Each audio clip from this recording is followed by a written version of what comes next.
Assalamu alaikum, dear students. Today we are going to be talking about the strategic competition and the general politics that is now present in the Indian Ocean. And ये एक बहुत की reason है, जिस तरह से आपका Arabian सी भी सब एक की रीजन बना हुआ है because of Gwadar port and दो स्ट्रेट्स हैं जिनके हवाले से हमने आज बातचीत करनी है. एक स्ट्रेट ऑफ हॉर्मुज है which is considered, Pakistan is considered a gateway to the Strait of Hormuz, and then the Strait of Malacca. Strait of Malacca और Strait of Hormuz जो है अपने ट्रेड रूट्स की वजह से बहुत क्रूशल या क्रिटिकल समझी जाती है. और ये कहा जाता है कि जो भी इन दो स्ट्रेट्स के अंदर कंट्रोल डेवलप कर सकता है, that person could be the sort of route master से मुराद ये है कि वो रूट्स को काबू में कर लेगा. और जिसकी वजह से क्योंकि ट्रेड सारी इन एरिया से गुजरती है, क्योंकि सी ट्रेड का दौर है, so that makes these routes very important.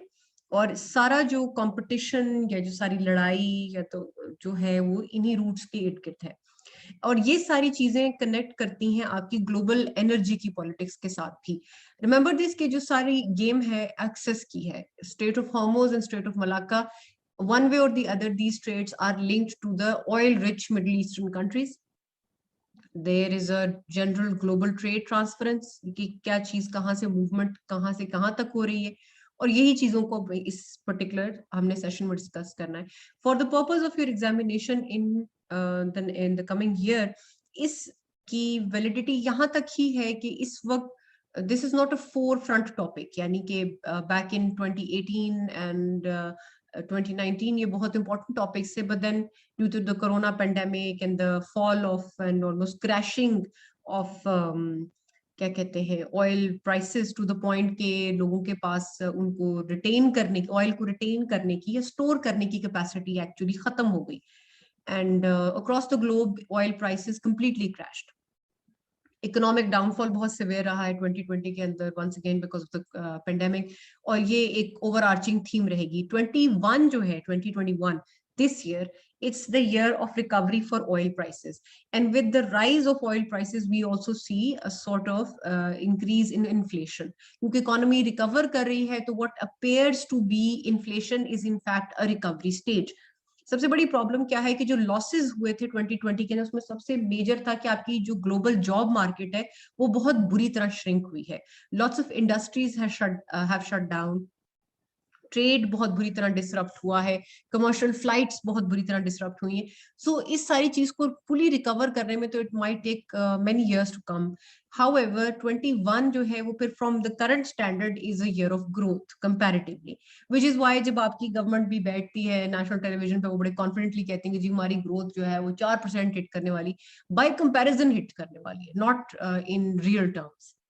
सो एक तरह से वो ये इसको कहते हैं इकोनॉमिक मिस इन्फॉर्मेशन कि जी आप एक बात ऐसी बयान करें जो कि आउट ऑफ कॉन्टेक्स्ट है. Yes of course by comparison to previous years जरूर ग्रोथ उस लेवल पे हो रही है, but then it's a recovery stage. It is not in real number terms. जो है आपकी ग्रोथ के जो है ना, क्रॉस द ग्लोब दो तरह के फैक्टर्स को देखा जाता है. एक प्री 2019 ईरा जब आपकी ग्रोथ की ट्रैजेक्टरी चल रही थी, ग्लोबल पॉलिटिकल अपहीवल चल रहा था, और फिर पोस्ट 2020 अब देखा जाएगा, बिकॉज वो जो एक साल था बीच में, it was a gateway to a complete global economic crash. और फिर आपकी health systems across the globe crash हुए हैं. वेलफेयर स्टेट्स के अंदर जो है इकोनॉमीज बहुत बुरी तरह डिसरप्ट हुई, बिकॉज इस लेवल का जो क्या कहते हैं बैकलैश उन्होंने कभी प्रिडिक्ट ही नहीं किया था कि उनकी मेडिकल सिस्टम्स के ऊपर आ सकता है. सो जनरली अब ये जो टॉपिक है it's not as relevant as it used to be. हाँ, अलबत्ता ग्लोबल एनर्जी पॉलिटिक्स और ऑयल प्राइसेस और इन्फ्लेशन का जो ताल्लुक है वो इम्पोर्टेंट है. और उस कॉन्टेक्स्ट में जैसे कि अभी आपको पता है रिसेंटली भी जो एक नई डेवलपमेंट हुई है, 5 रुपए पेट्रोल की प्राइस पाकिस्तान में फिर इंक्रीज हो गई है. इवन ग्लोबल प्राइसेस के कंपैरिजन से अगर आप देखें तो पाकिस्तान में अगर हम उसको कैलकुलेट करें तो इस वक्त ओवरवेलमिंग सॉर्ट ऑफ क्या कहते हैं प्रॉफिट के साथ जो है ऑयल पाकिस्तान में बिक रहा है. ये एक अजम्पशन जरूर दी जाती है कि दुनिया में सबसे सस्ता है, अभी भी बहुत सस्ता है. नहीं, दुनिया के कंपैरिजन में नहीं आप देखते, बिकॉज उसमें आप कंपेयर करते हैं नेट इनकम कितनी है आपकी इंडिविजुअल सिटीजन की versus the oil prices that you are charging. It's not कि आप उनकी नेट इनकम से अपनी ऑयल प्राइस को नहीं कंपेयर कर सकते. आप अपनी नेट इनकम से अपनी ऑयल प्राइस को कंपेयर करते हैं. So this is just some of the misinformation that you will learn to read through. जो आपको पॉलिटिशियंस के बयानात होते हैं उनके अंदर जो झूठ पकड़ना होता है ना, वो आप इन्फॉर्मेशन से पकड़ सकते हैं. तो ये इनफेक्टिवली गलत बयानी नहीं कर रहे, मगर this is just misdirection. So this is what we are going to be looking at. इसमें सबसे की प्लेयर्स जो है इंडियन ओशन के अंदर इस वक्त वो इंडिया और चाइना है, और एक ओवर आर्चिंग इन्फ्लुएंस है यूएस की. और जो इसमें अदर जो लो की प्लेयर्स हैं उसमें पाकिस्तान है, उसमें श्रीलंका है, उसमें फिलीपींस है और बांग्लादेश है, and to a greater degree Japan की अब इन्वॉल्वमेंट बढ़ रही है इस एरिया के अंदर.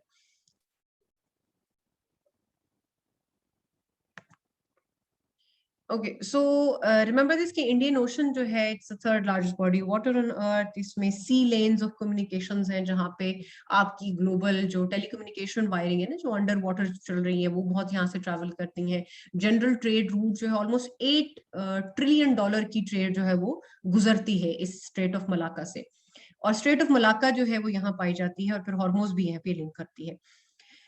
34 लिटोरल स्टेट्स, दैट मीन्स के जिनका कोई ना कोई ताल्लुक है इंडियन ओशन के साथ, जो कि बॉर्डर लग रहा है, जिनकी सी रेंजेस का ताल्लुक है यहाँ से, वो मौजूद है. अच्छा, IOR से मतलब है Indian ocean region, just to give you an idea of that. अब क्योंकि ये इतना की इंपॉर्टेंट रीजन है, यहाँ पे ग्रोइंग इन्फ्लुएंस का मतलब ये है कि आपका ट्रेड रूट के ऊपर कंट्रोल बढ़ सकता है. कोल्ड वॉर जो था आपका, उसको क्या एक तरह से ये भी कहा जाता है कि this is the new arena, कि जो आपका लैंड कोल्ड वॉर था, it has shifted towards economics and trade routes, and वो भी सी रूट्स जो है स्पेसिफिकली, कि उसके ऊपर इन्फ्लुएंस की लड़ाई है. विच इज वाई आप ये खबरों में सुनते रहते होंगे कि जी वॉरशिप्स जो हैं वो पहुंच गई वहां पे फलाना स्ट्रेट के अंदर, और या यहाँ पे क्रूज कर रही थी, या यहाँ पे चेक कर रही थी in compliance with international law, फला जो है चाइनीज वॉरशिप यहाँ से गुजरी है. This is just political posturing होती है, ये एक्चुअल एक्शन कोई नहीं होता. तो ये जो है this shows a sort of की पावर मूव. अच्छा, इस वक्त सबसे ज्यादा जो fastest rising influence Indian ocean के अंदर है वो चाइना की है. वो आगे एक स्लाइड है, उसके ऊपर मैं आपको दिखाऊंगी कि उनके कितने कोई प्रोजेक्ट्स हैं और किस हद तक वो जो यहाँ पे जाते हैं. अच्छा, अब यहाँ पे एक और जो इम्पोर्टेंट पॉइंट है इंडियन ओशन रीजन के हवाले से, वो ये है कि यहाँ पे एक एसोसिएशन है which is known as the Indian Ocean Rim Association, which is IORA, which is spearheaded by India. India ने ये एक सॉर्ट ऑफ कॉपरेशन और इंडियन ओशन के अंदर trade routes and general levels of cooperation, जिसमें anti piracy भी आ जाती है, यानी कि पायरेट्स जो हैं अभी भी मौजूद हैं कुछ डिग्री पे इंडियन ओशन के अंदर, वो करते हैं, स्मगलिंग आ जाती है. तो it's in very important association जिसपे पाकिस्तान एक्सक्लूडेड इस वक्त बिकॉज इंडिया क्रिएटेड इट. तो वो बिकॉज वही वाली बात है कि हमारे जो कॉन्फ्लिक्ट है वो it is beyond sense and reason, तो इसलिए पाकिस्तान कंक्लूड नहीं किया गया, हालांकि it is a very important littoral state, और हॉर्मोज की जो स्टेट है वो पाकिस्तान से बहुत बेहतर तरीके से कनेक्टेड है. फिर अब गवादर पोर्ट एक सेंटर बनने जा रहा है, और जैसे इंडिया का जो एक कंपेटिटिव पोर्ट है ईरान के अंदर विच इज चाबहार. अब चाबहार के साथ ये कब लोग मवाजना ये करते हैं कि जी गवादर जो है ना would be the new hit rather than Chabahar, and it is a direct threat to India, which is why Balochistan के अंदर जो इंसर्जेंसीज है, जो बहुत सारे इश्यूज हैं और बहुत सारे जो अटैक्स ऑन एंड ऑफ होते रहते हैं, उसका ब्लेम अक्सर और बेशतर जो है वो इंडियन बास्केट में डाला जाता है. अब वही वाली बात जैसे मैंने भी आपको कही कि अब the great game, once upon a time the cold war, the new great game has now moved to the Indian Ocean region. यानी कि this is a tussle, a power struggle between India, US and China. These are the three leading players. India के साथ हम अपनी एक रिवायती जो हमारी sort of rivalry है, जो hatred beyond borders चलता है, पर economically we are at least 60-70 years behind India, at least. आपका जीडीपी और उनका जीडीपी जो है ना, उनके एक प्रोविंस के जीडीपी के इक्विवेलेंट है आपका जीडीपी. अगर you have a military strength, yes, but in a long sustained war you would never win against India, because उनकी पॉपुलेशन और size in the share number of soldiers that they have, तो उसके point पे वो उसको sustain कर जाते हैं आपके खिलाफ. तो वो अब उसके खिलाफ भी पाकिस्तान आर्मी के कुछ 2-3 है इश्यूज हैं जो उन्होंने बनाए हैं, स्ट्रेटजीज बनाई हैं, विच इज वाई उन्होंने लो इंटेंसिटी न्यूक्लियर वॉरहेड्स जो है टारगेटेड वॉरहेड्स क्रिएट किए और उसके हवाले से to tackle doctrine which is also known as the cold start doctrine. वो जब हम nuclear politics in South Asia जो है, जो अगला इसके बाद का लेक्चर है उसके हवाले से देखेंगे, तो उसमें काफी चीजें ये वाली भी कवर हो जाएंगी। अब ऑब्वियसली इंडियन जो ग्रोथ रेट था वो ऑलमोस्ट 7 से 9% तक प्रोजेक्टेड था। फर्दर ग्रोथ थी उसकी 2020 में और 19 में, बट क्योंकि इतना सिवियर लॉकडाउन लगा उधर, तो it has disasters consequences for India. अब उनकी जो ग्रोथ थी और जो रीजनल फ्रेमवर्क वो बिल्ड कर रहे थे इंडियन ओशन में, उस पर हॉल्ट लग गया। India was battling China on many fronts. अब जैसे कि आपको पता है कि इंडिया और चाइना की जो उनकी बॉर्डर रीजन्स में इस वक्त स्कर्मिशेस चल रही हैं, जो उनका एरिया है जहाँ पे इनका ये डिसएग्रीमेंट है कि ये उनका लैंड है कि उनका लैंड है, मतलब China is pushing further into this no man's land. वो और फर्दर पुश कर रहा है, जिस तरह से उन्होंने फिलीपींस के साथ किया था कि उनके अब आर्टिफिशियल आइलैंड्स बना के अपनी जो सी बाउंड्रीज हैं उनको पुश करना शुरू कर दिया था, इस हद तक कि वो इंक्रोच कर रहे थे फिलीपींस के राइट पे। So China has this policy of doing something like this. अब जैसे कि हमने उस वक्त वॉर देखा था, कोई न्यूक्लियर वेपन्स नहीं, कोई मतलब डंडों से और कीलों वाले डंडों से लड़ाइयां हो रही थी। The very famous quotation by Albert Einstein that he said that I don't know कि जो next war है वो किससे लड़ा जाएगा, मगर ये मैं जरूर बता सकता हूँ कि जो the last war that will be fought between mankind will be with sticks and stones। मतलब इस वक्त टेक्नोलॉजी की ये पोजीशन आ चुकी हुई है कि nobody can actually risk going all out in terms of weaponry। मतलब इतनी दोनों उनकी वो economic sort of inter Reliance भी है एक दूसरे के ऊपर। India is a huge market and China can not simply risk fighting with them on that level. उनकी ट्रेड रूट्स भी हैं, उनकी इतनी राइवलरी है, तिब्बत के ऊपर उनका इतने मसाइल चल रहे हैं, फिर उनकी वॉर्स हो चुकी हैं चाइना के साथ, and despite that they are still in economic relationship with each other because there is no way out of it. ठीक है, लेकिन पाकिस्तान के साथ India can afford to not have economic relationship because really Pakistan की इस वक्त वो स्टैंडिंग नहीं है ग्लोबली। उनकी ज्यादा खतरनाक राइवलरी है चाइना के साथ, लेकिन they have economic relationships with them. So that goes to show के जो है for lack of a better word के सबसे बड़ा रुपया, मतलब जिधर आपका जो फाइनेंशियल इंटरेस्ट आपके जो है जब अलाइन हो जाते हैं तो वहां पे कोऑपरेशन और कंपटीशन चलता ही है हर सूरत। अगर आप किसी को थ्रेट समझ रहे हैं लेकिन उनसे कोई कंपटीशन या बेनिफिट नहीं गेन कर सकते, तो फिर उस तरफ कोई काम नहीं होता, जैसे कि इंडिया और पाकिस्तान के दरमियान में है इशू। सो इसी तरह हम बात करते हैं कि जी अब ये जो मैरीटाइम सिल्क रोड है, 1000 years ago there was this whole पूरा एक रूट होता था जिसको सिल्क रोड कहा जाता था। 1000 years old this trade route is, बहुत मशहूर ट्रेड रूट था और उसी के ऊपर जो है ये सारी ट्रेडिंग हुआ करती थी। Excuse me please.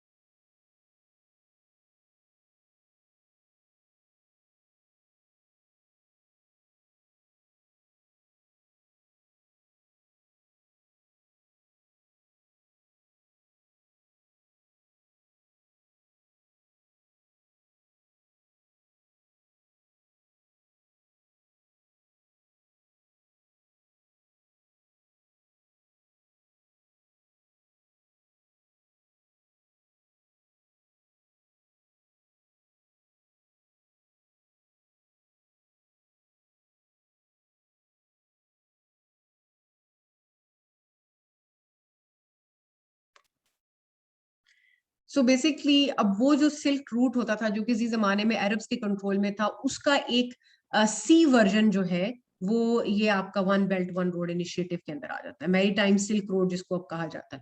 अब वो रूट बड़ा इंपॉर्टेंट है, लाइक आई सेड कि this is all very economic in general, और इसके हवाले से क्वेश्चन आना इस वक्त मुश्किल है, but then you never know, इस पॉइंट ऑफ व्यू से क्वेश्चन आ भी सकता है।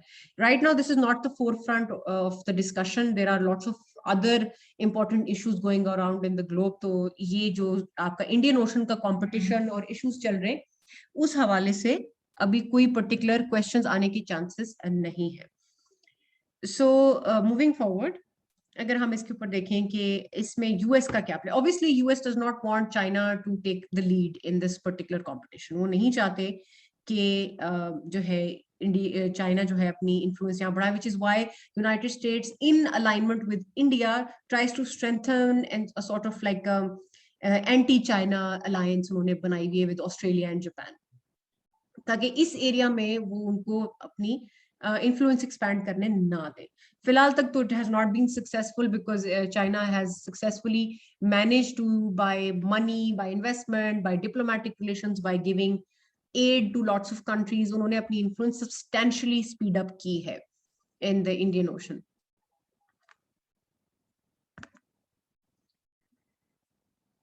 अब इनकी डायनामिक्स क्या है? अब उनके उस जहां तक सिक्योरिटी कंसर्न्स की बात है कि पायरेसी और स्मगलिंग को कंट्रोल किया जाए इंडियन ओशन के अंदर, वहां पे इंडिया और चाइना के इंटरेस्ट अलाइन होते हैं, तो वो वहां पे उनकी कुछ कोऑपरेटिव इनिशिएटिव्स भी हैं, उनकी जो मैरीटाइम पुलिस है दोनों की, कस्टम्स की इंटरचेंज, इंटेलिजेंस शेयरिंग है मौजूद। हाउएवर वही वाली बात की कंपटीशन भी है, बिकॉज दे डोंट, अब India constantly says this term called a string of pearls theory. वो कहते हैं कि चाइना बहुत स्ट्रेटेजिकली जो है ना इंडिया को सराउंड कर रहा है इंडियन ओशन के अंदर, लाइक एक पर्ल नेकलेस की तरह मुख्तलिफ प्रोजेक्ट्स जो है उन्होंने इंडिया के इर्द गिर्द इंडियन ओशन के अंदर इनिशिएट किए हुए। And when we look at a map it does seem like that, लेकिन ऑब्वियसली चाइना इसको बहुत वेहीमेंटली डिनाई करता है कि ऐसी कोई बात नहीं है, देर only interested in economic benefit and trade. But then that's what most Western countries also say: peace and freedom and women's rights rather than oil, economy and industry, military industrial complex, right? तो आप कहते कुछ है, उसके पीछे meaning usually कुछ और होता है। नेचुरली अगर यूएस अफगानिस्तान के अंदर एंटर हुआ था, it was not to protect female rights or really fight for one particular incident. It was also because that war was very profitable for most defense contractors in the US, जैसे कि हमने पहले discuss किया था। फिर क्योंकि both of these countries are so closely linked with global GDP, remember this कि एक आपका नेशनल जीडीपी होता है और एक ग्लोबल जीडीपी होता है। कुछ कंट्रीज का इतना ज्यादा ताल्लुक है ग्लोबल जीडीपी के साथ कि उनकी नेशनल इकोनॉमीज के अंदर अगर कोई चेंज आ जाए तो पूरे ग्लोब पे इफेक्ट पड़ता है। China is now one such country, India is also one such country, लेकिन उनकी क्योंकि मार्केट अभी थोड़ी सी क्लोज्ड है और आईटी प्रोडक्ट में इनका ज्यादा फोर्सेबल इनहेंसमेंट मौजूद है, तो इतना भी नहीं आएगा। लेकिन इमेजिन कि अगर चाइना की मैन्युफैक्चरिंग इंडस्ट्री के ऊपर कोई हर जाए या कोई चेंज आएगा तो that will impact the whole world, because बहुत ज्यादा ऑलमोस्ट 70% से ज्यादा जो आपकी मैन्युफैक्चरिंग है ग्लोबल इस वक्त, वो वन वे और the other somewhere along the line is being done in China. So जो बात है उसी तरह से यूएस की रियल एस्टेट की मार्केट ने जो है 2008 का फाइनेंशियल क्रैश कर दिया था, ग्लोबल फाइनेंशियल क्रैश था, जिसकी वो एक नेशनल इकोनॉमी की इतनी ज्यादा रिपरकशंस थी कि दूसरे सारे कंट्रीज में इट स्प्रेड आउट। अच्छा, क्योंकि दोनों इंपॉर्टेंट स्टेट्स हैं, तो इस मामले में स्टेट्स जो दूसरी स्टेट्स हैं वो किसी पर्टिकुलर स्टेट की साइड नहीं ले सकती, not really, except for perhaps Israel और Pakistan. Israel takes India's side clear cut because Pakistan does not recognize Israel, और फिर पाकिस्तान और चाइना के जो sort of इंटरेस्ट है वो बहुत ज्यादा अलाइन होते हैं। अब पाकिस्तान ने अपना portion of Kashmir that was linking with China surrender कर दिया था in 50s to China, while during the time frame that China was in a war, जिसको साइनो इंडियन वॉर्स कहते हैं, जो कि इंडिया के साथ वो लड़ाई में थे उस वक्त उसी पीस ऑफ लैंड के ऊपर, जो कि कश्मीर के साथ लिंक करता है। इस वक्त बहुत सारा एरिया कश्मीर एक जो ट्रेडिशनल राइवलरी है बिटवीन इंडिया एंड पाकिस्तान, वो तो एक सेपरेट चीज है। अगर आप इसको एक्चुअली लॉन्गर लेंथ से देखें तो आपको पता चलेगा कि नो, इसमें तो चाइना भी इसमें क्लेम करता है कि ये एरिया हमारा भी। चाइना तो कहता है कि कश्मीर तो तकरीबन सारा हमारा ही था, आप लोग कहाँ से आए। तो वो उन्होंने ऑब्वियसली पाकिस्तान के फेवर में अपने आप को वो फॉरगो किया हुआ, because they are not saying much. लेकिन जिस दिन कोई रेजोल्यूशन की तरफ बढ़ेगा उस दिन चाइना इस मैदान में कूदेगा जरूर, ये हम एक्सपेक्ट कर सकते हैं। उनके भी इंटरेस्ट है, तो पाकिस्तान ने अपना पोर्शन जो है उनको गिव अप कर चुके हुए हैं। There is a certain portion of land from Kashmir जो पाकिस्तान ने दे दिया था चाइना को। फिर सबसे बड़ी बात energy access. Indian ocean is the source of energy access across the globe, कि यहाँ पे आपकी मिडिल ईस्टर्न कंट्रीज के साथ लिंक्स बनते हैं, और फिर obviously it is probably the shortest route for energy transference, यानी ऑयल की मूवमेंट सबसे सस्ती यहाँ से गुजरती है। अगर स्ट्रेट ऑफ हॉर्मोज को इतना डेवलप कर दिया जाए, यानी कि गवादर की साइड को डेवलप कर दिया जाए, तो फिर that will become a much more lucrative port compare to other areas. और फिर इसी तरह यही वजह है कि जो इंडिया है वो बहुत अगेंस्ट है this whole Gwadar project, one belt, one road project. और जहां तक रही बात, क्योंकि कंपटीशन है, तो जाहिर है नेवल कैपेसिटी और कैपेबिलिटी को डेवलप करना एक बहुत बड़ा एस्पेक्ट है इसका. This is the maritime grade game. Now this is from an actual Indian newspaper. उन्होंने उसको 2008 से they have started calculating कि किस तरह से जो है चाइना उनको सर्कल कर रहा है, and this is where they say कि जी ये हमारे जो स्ट्रिंग ऑफ पर्ल्स जो है ना ये सॉर्ट ऑफ बन रहे हैं. अब 80% of China's energy supplies are brought through the narrow Malacca strait. अब देखिए इंडिया के पास एक इंटरेस्टिंग ऑप्शन क्या है कि जी वो ये कह सकते हैं कि हम इनका रूट ब्लॉक कर देते हैं, इनका स्ट्रेट रूट ब्लॉक कर देते हैं, और फिर this will prevent them from getting their energy, and हमारा उन पे प्रेशर बन सकता है. Obviously they cannot risk something like that. The size of China as an economy and simply as an army also, वो इतना बड़ा रिस्क तो इंडिया लेने को तैयार नहीं है, ना इस पॉइंट पे एटलीस्ट नहीं है. They're not developed enough to take China head on.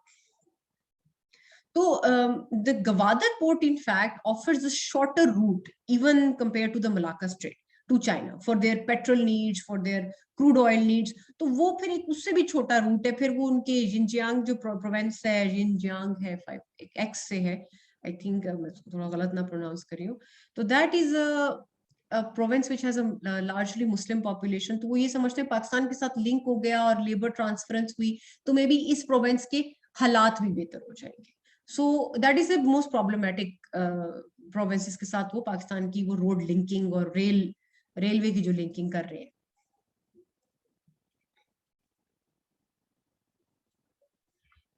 अच्छा, अब वही बात, सीपेक इज अ की प्रोजेक्ट. उसमें जो स्ट्रेटेजिक ट्रेड इन्वेस्टमेंट्स हैं इस वक्त चाइना की, वो Bangladesh, Burma, Nepal and Sri Lanka, all the littoral states in the region, यानी कि वो सारी वो स्टेट्स हैं जिनका कोई ना कोई समुद्री बॉर्डर है इंडियन ओशन के अंदर.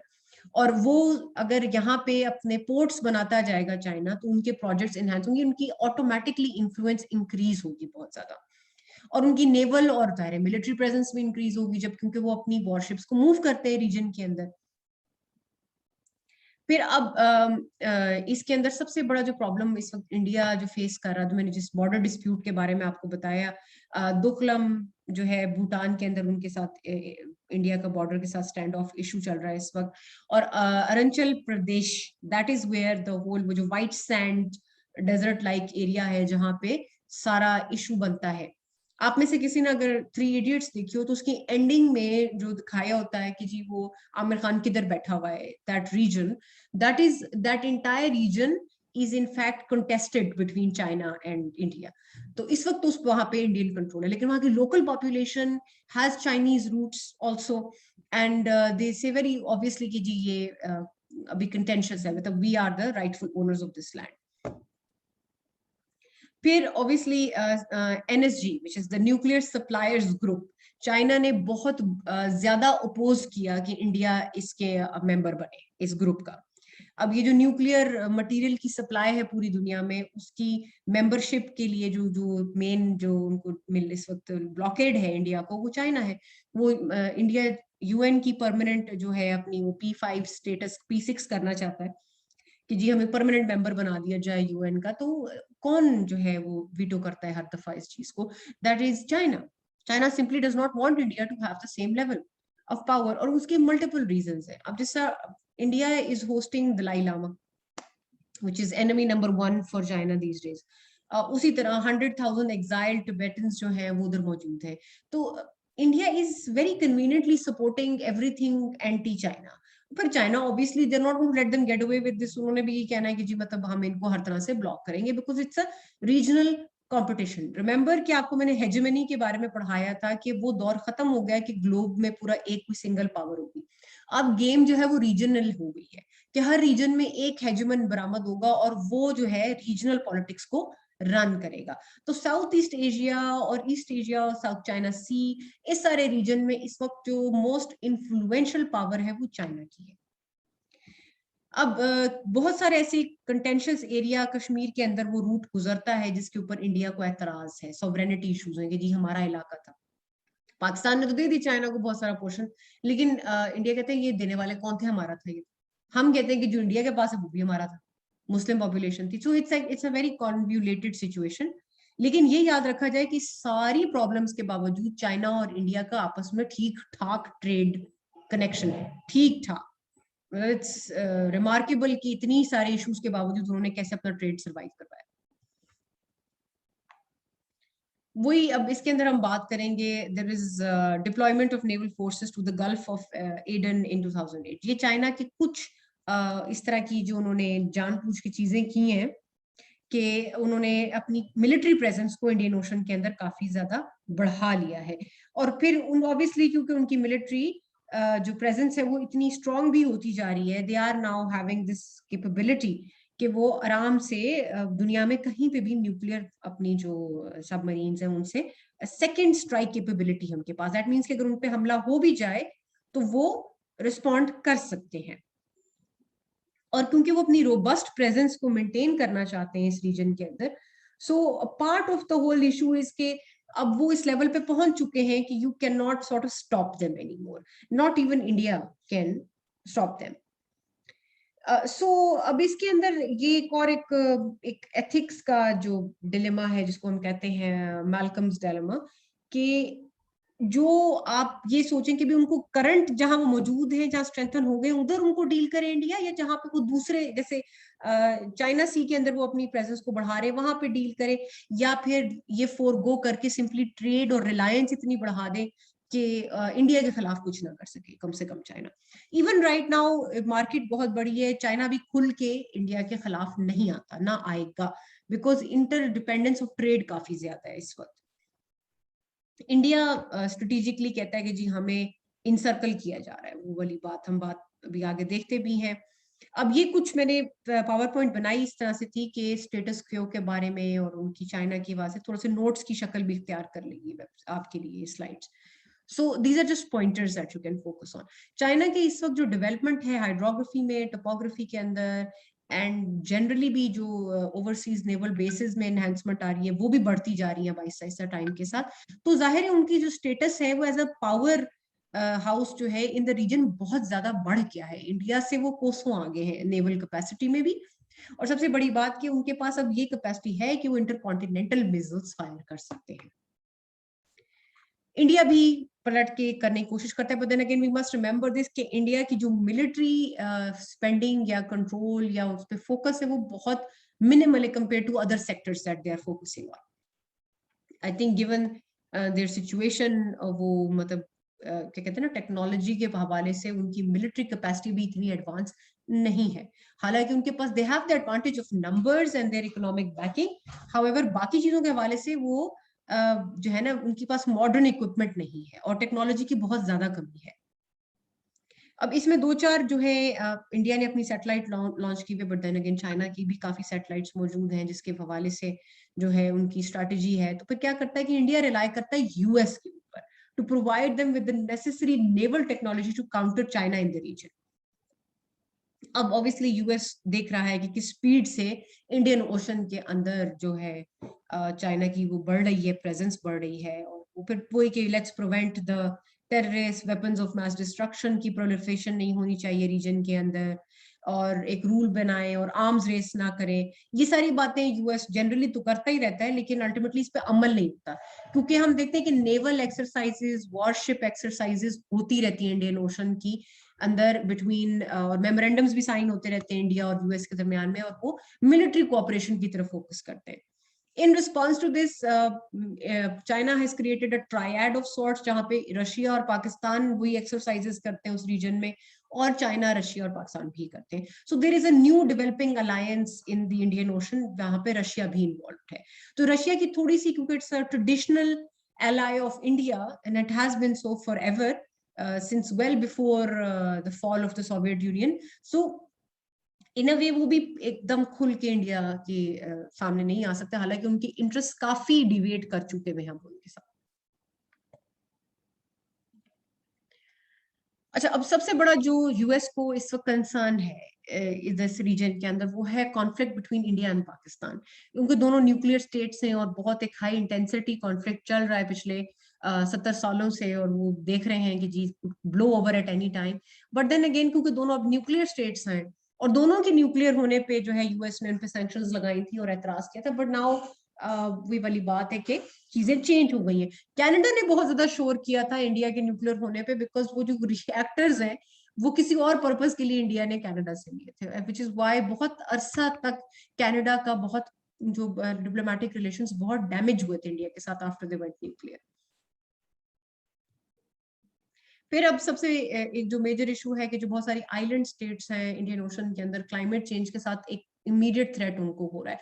Part of the region that China says कि वो अपनी इकोनॉमिक डेवलपमेंट और ये जो आर्टिफिशियल आइलैंड्स की जो डेवलपमेंट वो कर रहे हैं और जो अपनी इन्फ्लुएंस बढ़ा रहे हैं, तो वो एक थोड़ा फ्लिम्जी से एक्सक्यूज ये भी देते हैं कि जी we are trying to create our stations to help these nations, or also we are trying to control climate change. Halaki it is one of the worst polluters in the world, US and China combined.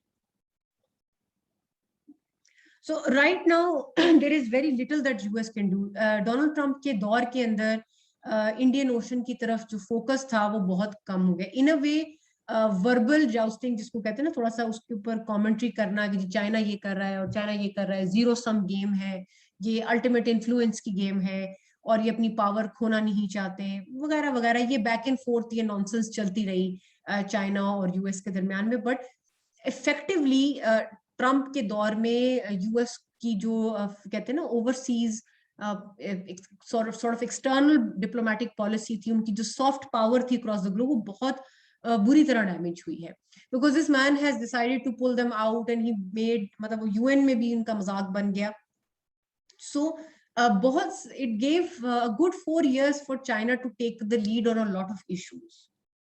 And उसी तरह जो है climate change के अंदर से इन्होंने pull out कर लिया और चाइना ने लीड ले ली कि जी we are the leaders in climate change, और मतलब उन्होंने अपनी सॉफ्ट पावर इंक्रीज की जिस टाइम यूएस की डिक्रीज हो रही थी। सो राइट नाउ अभी तक एंड गेम क्या है चाइना की, ये कोई श्योरिटी से नहीं कहा जा सकता। Obviously they are focusing towards building their authority and power in the region, लेकिन कुछ लोग ये भी कहते हैं कि पाकिस्तान एंड बांग्लादेश एंड श्रीलंका, दीस अगर ये लोग अपनी सोवरेनिटी को रीजन्स को डिफाइन नहीं करेंगे तो एक इकोनॉमिक कॉलोनी बन जाएंगे चाइना की। दैट मीन्स कि चाइनीज एक्सपैट्स यहाँ के लैंड भी खरीदेंगे, सेटल भी हो जाएंगे और पॉपुलेशन भी अपनी बढ़ा लेंगे यहाँ पे, तो चाइना की इन्फ्लुएंस बहुत ज्यादा बढ़ जाएगी इन एरियाज के अंदर और एक तरह की कॉलोनी बना लेंगे।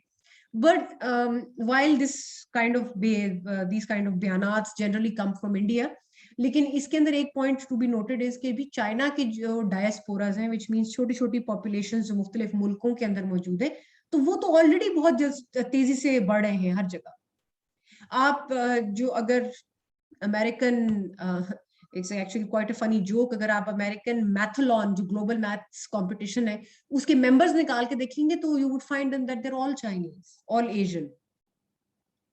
सो व्हाट इज दिस? तो डायस्पोरास तो वैसे ही बढ़ रहे हैं पूरी दुनिया में।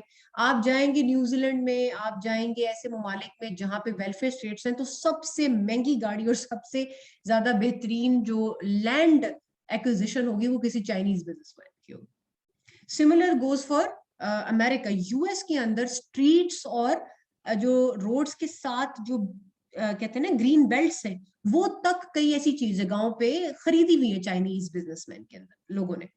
So China's mode of expansion has always been economic, at least in the last 20-30 years or so.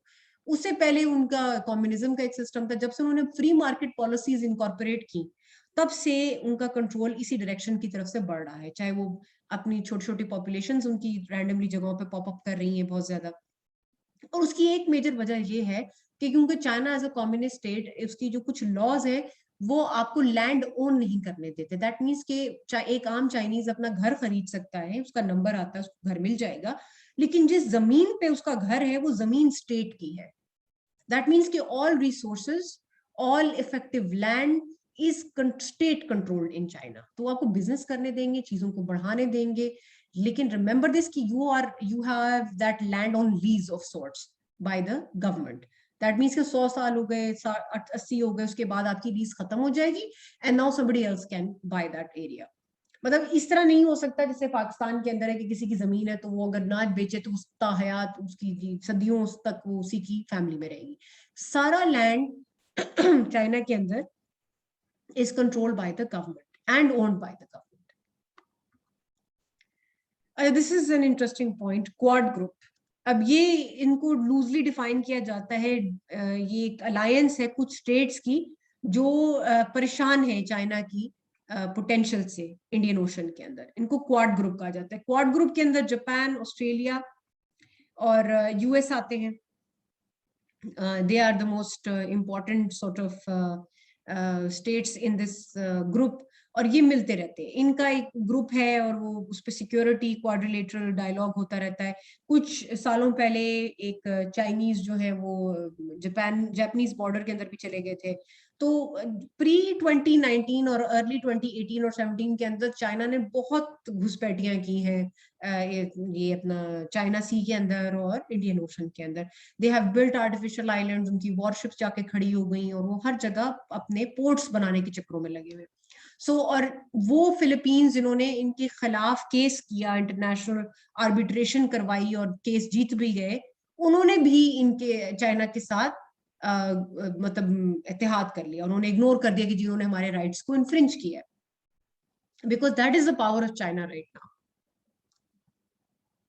So this is the current situation. Just look at the number of initiatives China has just around India. वाकई एक तरह से देखा जाए तो लगता है कि पर्ल नेकलेस की तरह sort of बना हुआ है पूरा. Just look at the number of bases they have. And कहाँ कहाँ उन्होंने पोर्ट ऑफ कराची पे, port of Hambantota and port of Colombo, मतलब गवादर एक पोर्ट बन रहा है. PLA troops are engaged in construction. Pakistan occupied, अब देखिए Pakistan occupied Kashmir, this is what Indians called the Kashmir that is in Pakistan. Just look at it. ये भी, this is also taken from an Indian research center. और वो आप देखेंगे तो आप देखेंगे लगता तो है वाकई ऐसे कि वो उनको सराउंड कर रहे हैं. अब इसमें अंडमान सी जो है which is partly connected to the Indian ocean, अगर वो आप देखिए वहां पे कितने सारे इनिशिएटिव्स इन्होंने चलाए हैं.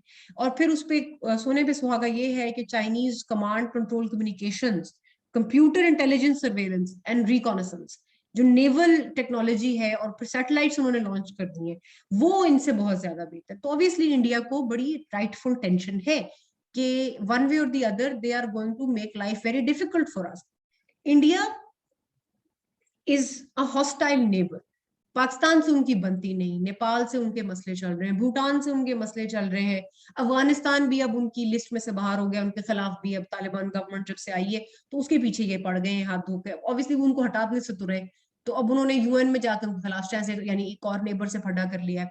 ईरान से इनके अच्छे ताल्लुकात थे पर देन वो भी एक बड़ी फ्लिमजी सी उनकी अलायंस है उनके साथ. सो इन अ वे हॉस्टाइल नेबर है इस वक्त. चाइना के साथ ऑलरेडी कॉन्फ्लिक्ट है. लेकिन ऑब्वियसली इनकी टेंशन बहुत सर्टन वही वाली बात है, म्यूचुअली अश्योर्ड डिस्ट्रक्शन इकोनॉमिकली भी वही इंपैक्ट रखती है जिस तरह न्यूक्लियर रखती है. एक दूसरे के ऊपर जब रिलायंस हो और जब when you are dealing with and tackling with each other, तो जो इम्प्लीकेशंस है ना आपकी राइवलरी की बहुत ज्यादा हो सकती है. यूएस नेवल प्रेजेंस जो है इस वक्त बहुत ज्यादा थ्रेटेंड है इंडियन ओशन के अंदर, बिकॉज चाइनीज अपनी इन्फ्लुएंस इंक्रीज कर रहे हैं. The warships that the US had sent out in the region have been pulled out multiple times at different avenues, और उन्होंने कई दफा उनको पुल बैक किया है. और कांस्टेंट पॉस्चरिंग चल रही है कि जी मतलब आप ले आए, वो आगे आ गए, वो बॉर्डर उन्होंने क्रॉस कर दिया, ये इनको उधर नहीं आना चाहिए था. मतलब it's just a game generally कि किसके पास ज्यादा अथॉरिटी है. और मतलब एक सॉर्ट ऑफ आप समझे कि बदमाश है और सबके पास वेपन्स है, लेकिन अभी इस वक्त ओए ओए चल रहा है. You understand what that means कि एक्चुअल फाइट तो नहीं हुई है, पर this just like who can say ओए the loudest is what is happening on a global level. वो उधर से आवाज लगाते हुए तुम ये हम ये कर देंगे, दूसरा कहेंगे ओए हम ये कर देंगे, लेकिन अल्टीमेटली होता क्या कि ये सब पॉस्चरिंग है. आप अपनी विजुअल अपील से, अपने वेपन से ये तो शो करा सकते हैं कि आप बहुत बड़े बदमाश हैं, लेकिन ये आप इफेक्टिवली लड़ाई नहीं करें क्योंकि उसके लॉस के चांसेस बहुत ज्यादा। इसलिए ना इंडिया और चाइना के दरमियान में खुल के कोई ऐसे कॉन्फ्लिक्ट हुआ है, ना यूएस और चाइना के दरमियान में खुल के कोई कॉन्फ्लिक्ट हुआ है, और ना ही इंडिया और पाकिस्तान के दरमियान में खुल के कोई कॉन्फ्लिक्ट होगा। Pakistan is a key player in this game because Pakistan wholeheartedly China को सपोर्ट कर रहा है, होल हार्टेडली, इस हद तक कि आपकी जो डिप्लोमेटिक पॉलिसी है वो इंटरनेशनल इंटरेस्ट के साथ अलाइंड है, चाइना को सपोर्ट करना।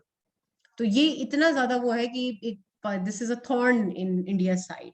Pakistan support to China and China's links to Pakistan is very sort of unhelpful for India. Excuse me.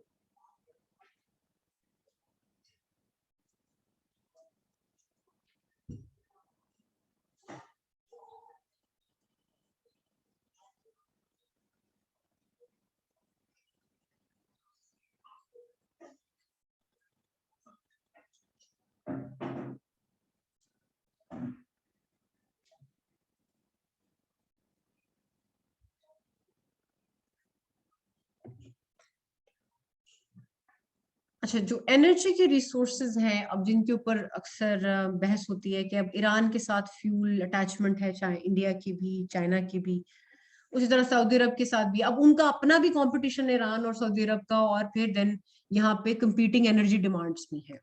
So it's a very complex situation right now, बड़ी delicate balance पे मामला इस वक्त चल रहे।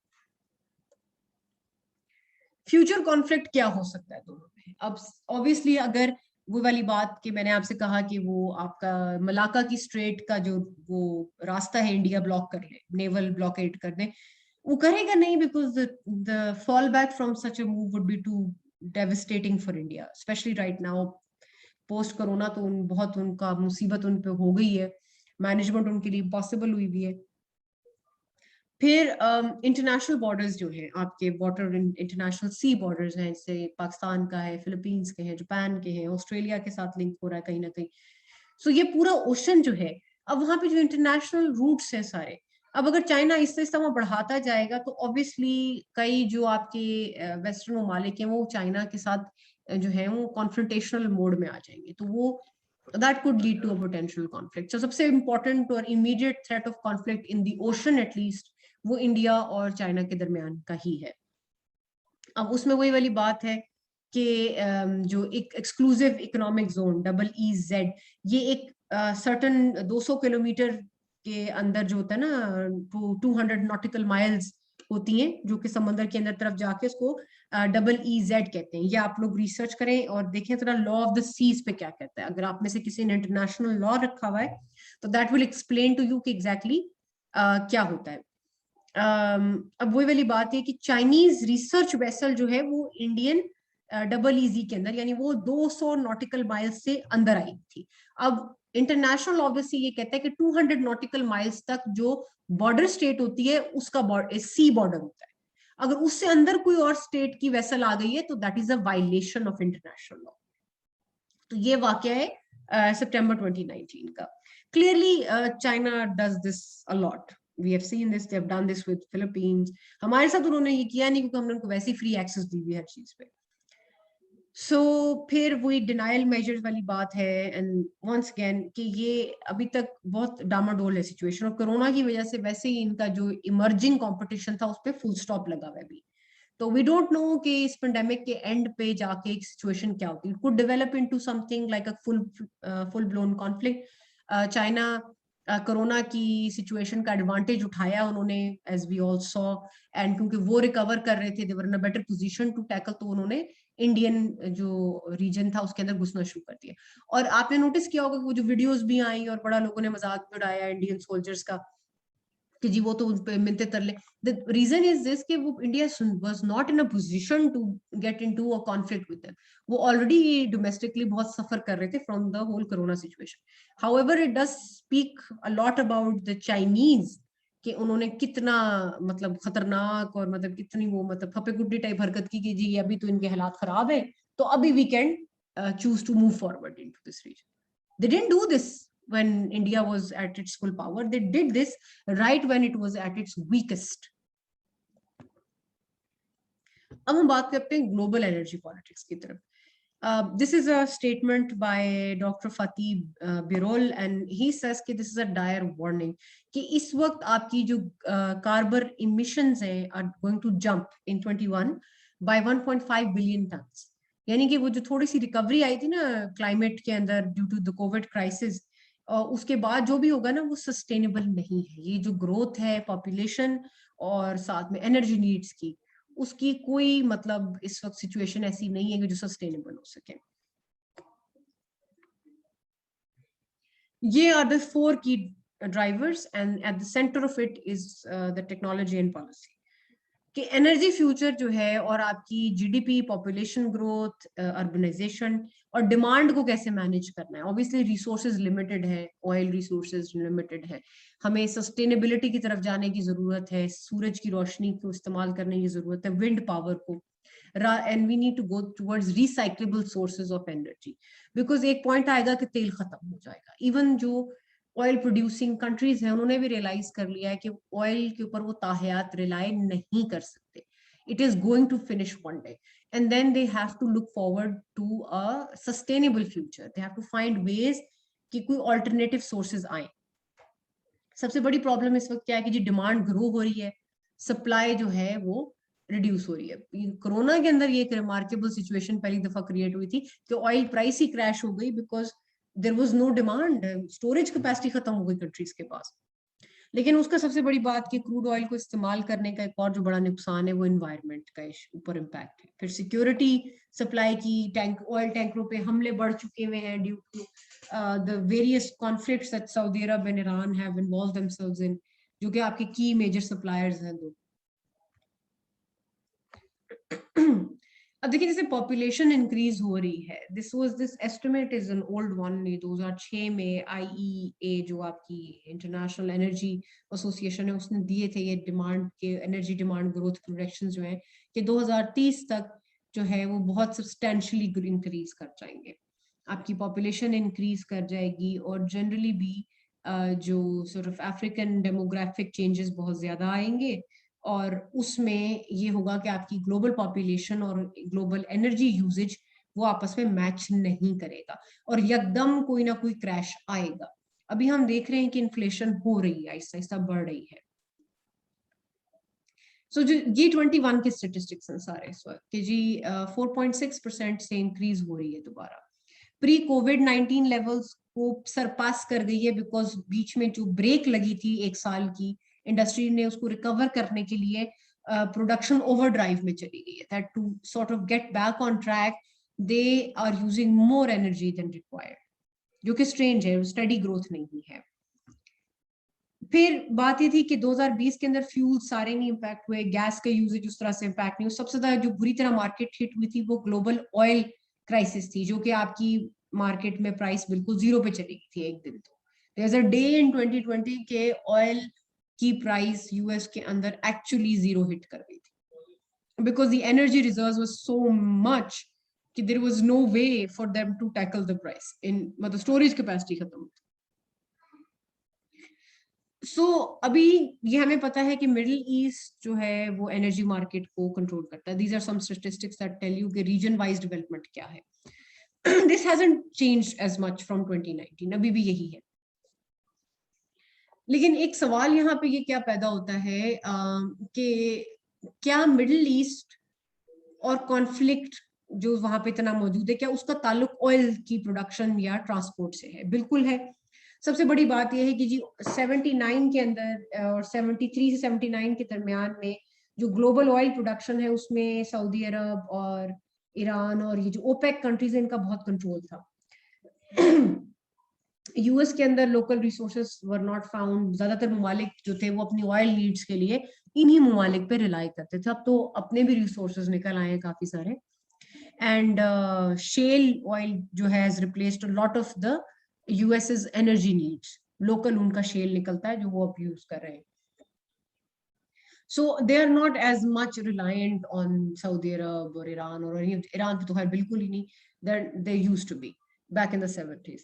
सो अब ये है कि बूम और बस्ट के साइकिल चल रहे हैं, यानी एकदम प्राइस चढ़ती है और एकदम क्रैश करती है, क्योंकि these countries often use their oil resources to fund short term wars. या आप क्या देखें कि सऊदी अरब कितनी वेपनरी खरीदता है यूएस से हर साल, billions of dollars worth of technology they buy, and it is like a cooperative thing going on for them, कि जो वो मिलिट्री इक्विपमेंट सऊदी अरब को देते हैं, सऊदी अरब वही इक्विपमेंट यूज करता है यमन में वॉर करने के लिए, ईरान से लड़ने के लिए, या कोई भी रीजनल कंट्रोल एस्टेब्लिश करने के लिए. So generally proxy wars, excuse me, proxy wars and regional जो issues हैं उनके पीछे पेट्रो डॉलर यानी ऑयल के पैसे का बहुत हाथ है. और ऑयल की प्राइस जब बढ़ती है तो इन ममालिक में और इस रीजन के अंदर कॉन्फ्लिक्ट्स ऑटोमेटिकली बढ़ते हैं. There is a whole research on this now कि 1973 और 2012 के दरमियान में हर मेजर इशू और कॉन्फ्लिक्ट के वर्स होने में एटलीस्ट ऑयल की राइजिंग प्राइसेस या पेट्रो डॉलर का काफी हाथ था. अब आपको पता है कि जैसे आईसिस भी ने भी यूटिलाइज किया ऑयल को to enhance their capacity in Syria. So this is the current state, latest यही मौजूद है. ओपेक की वेबसाइट पे भी आपको यही स्टैट्स मिलेंगे इस वक्त. और नेचुरली इनमें कुछ ना कुछ चेंजेस आ चुके होंगे अब तक, लेकिन the OPEC has not updated its statistics as of yet. OPEC है जी, is the oil producing association है, कंट्रीज हैं, इनकी कोऑपरेशन है ये सारी. अब ये वो कंट्रीज हैं सारे जहां पे जो मेजर इसकी ये जिनके फ्लैग्स मैंने यहाँ पे लगाए हैं, सऊदी अरब, ईरान, आपका Venezuela, and many of these countries that are the largest sort of oil producers of the world. इनकी ये एसोसिएशन है और ये मेंबर्स हैं इसके.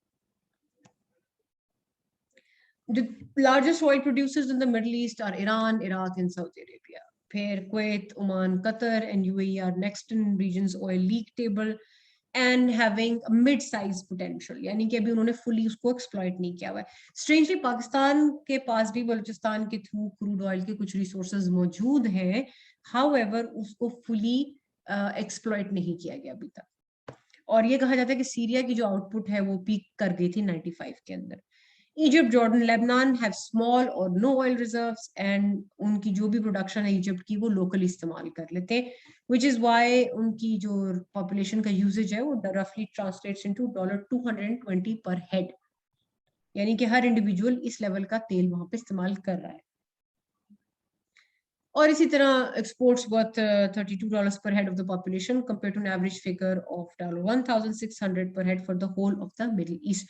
मतलब मिडिल ईस्ट के अंदर एक एवरेज बंदे की इनकम $1,605 है because of oil. Now that is something. हमें पता है कि कतर बहुत आगे है, हमें पता है सऊदी अरब के पास बहुत रिसोर्सेज हैं.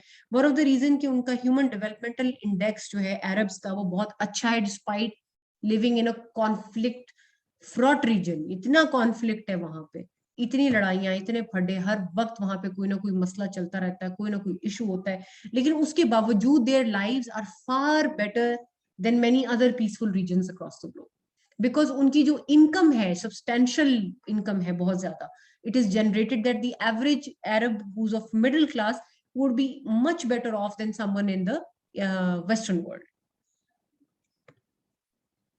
अब ऑयल प्राइसेस और इन्फ्लेशन का आपस में क्या ताल्लुक होता है? वही वाली बात कि जब तक डिमांड और सप्लाई के साइकिल को कंट्रोल नहीं किया जाएगा, जब तक डिमांड, अब जैसे ऑयल प्रोड्यूसिंग कंट्रीज क्या करती हैं, वो ये करती हैं कि जब उनको लगता है कि जी बहुत ज्यादा तेल हमने मार्केट में छोड़ दिया है तो अब प्राइस गिर रही है, तो वो क्या करते हैं, they hold on to their oil. वो रोक लेते हैं प्रोडक्शन को, रोक लेते हैं and they stop their production. तो क्या होता है कि शॉर्टेज होती है मार्केट में और अचानक से प्राइस फिर वापस बढ़ जाती है, and then they again release the oil. So they have a monopoly of the oil market, और वो फिर इस तरह से प्राइस को मैनिपुलेट करते हैं ग्लोबली, ताकि उनको वो फायदा रहे, हमेशा उनको नुकसान ना हो. However, 1970s के बाद इस लेवल का ऑयल कंट्रोल नहीं इस्टेब्लिश कर सके ओपेक कंट्रीज, क्योंकि उसके बाद तकरीबन हर कंट्री ने अपना कुछ ना कुछ बैकअप करना शुरू कर दिया ऑयल का. We still buy very expensive oil from these countries. LNG बहुत महंगी हम इन लोगों से खरीदते हैं, पता नहीं क्यों आज तक हम इनसे खरीद रहे हैं, हालांकि इसकी कोई लॉजिकल सीक्वेंस नहीं है, कोई सेंसिबिलिटी नहीं है. आप आपकी जो लोकल जो एनर्जी रिसोर्सेज है उनको एक्सप्लॉइट करने की आप कोशिश भी नहीं कर रहे. जबकि आप इतने महंगा तेल और एलएनजी इन लोगों से खरीद रहे हैं। काफी सालों से हम यही कर रहे हैं और इस गवर्नमेंट ने भी खास डिफरेंट स्टैंड नहीं लिया, they are doing the same thing. होता क्या है कि जी आपकी जब भी बढ़ती है प्राइस ऑयल की, तो चीजों को प्रोड्यूस करने की प्राइस भी बढ़ती है अक्रॉस द ग्लोब। तो जब वो बढ़ती है तो आपकी ऑब्वियसली जो प्रोडक्ट्स प्रोड्यूस हो रही हैं ग्लोब में, वो फिर उनकी प्राइस भी बढ़ जाती है। तो इस तरह से ऑयल क्योंकि इंडस्ट्री में इस्तेमाल होता है और हर घर में तेल इस्तेमाल होता है, तो जब उसकी कीमत बढ़ती है तो उससे रिलेटेड जो चीजें प्रोड्यूस हो रही हैं आपकी इन योर कंट्री, उनकी प्राइस भी बढ़ जाती है। चीजों को ट्रांसपोर्ट करने की कॉस्ट बढ़ जाती है, तो फिर नेट प्राइसेस इंक्रीज हो जाती है। This is one of the reasons कि जैसे ही अब तेल की प्राइस बढ़ी है आपके मुल्क में 5 रुपए, ये थोड़ी नहीं है। अब ये इम्पैक्ट आप देखेंगे आपकी अक्रॉस योर इकोनॉमी, हर चीज की प्राइस जो है ये 5 रुपए पूरे करेगी हर इंडस्ट्री। अब अपने किस तरह से हर जगह वो अपनी जो है ना, शुगर की प्राइस बढ़ेगी, रिफाइनरीज की प्राइस बढ़ जाएगी, इलेक्ट्रिसिटी की बढ़ेगी, हर चीज बढ़ेगी, क्योंकि ये 5 रुपए जो बढ़ाए जाते हैं ये आइसोलेटेड नहीं होते, हर चीज की प्राइस इससे लिंक्ड होती है, वो भी बढ़ जाती है। सो दिस इज द साइकिल कि कमोडिटीज का और सप्लाई एंड डिमांड का आपस में क्या लिंक होता है। जब डॉलर स्ट्रांग होता है तो ओपेक मेंबर्स बहुत खुश होते हैं, क्योंकि पूरी दुनिया में ऑयल की ट्रेडिंग डॉलर्स में होती है। तो अगर डॉलर कमजोर हो जाए तो इन ममालिक को नुकसान होता है, विच इज वाई इनकी जो कंट्रीज की जो रिलायंस है ऑन यूएस इकोनॉमी वो बहुत ज्यादा है। डॉलर की वैल्यू जब गिरेगी तो ऑयल की प्राइस भी गिरेगी। अभी तक डॉलर जो है एक स्टैंडर्ड करेंसी है, उसको रिप्लेस नहीं किया किसी और करेंसी।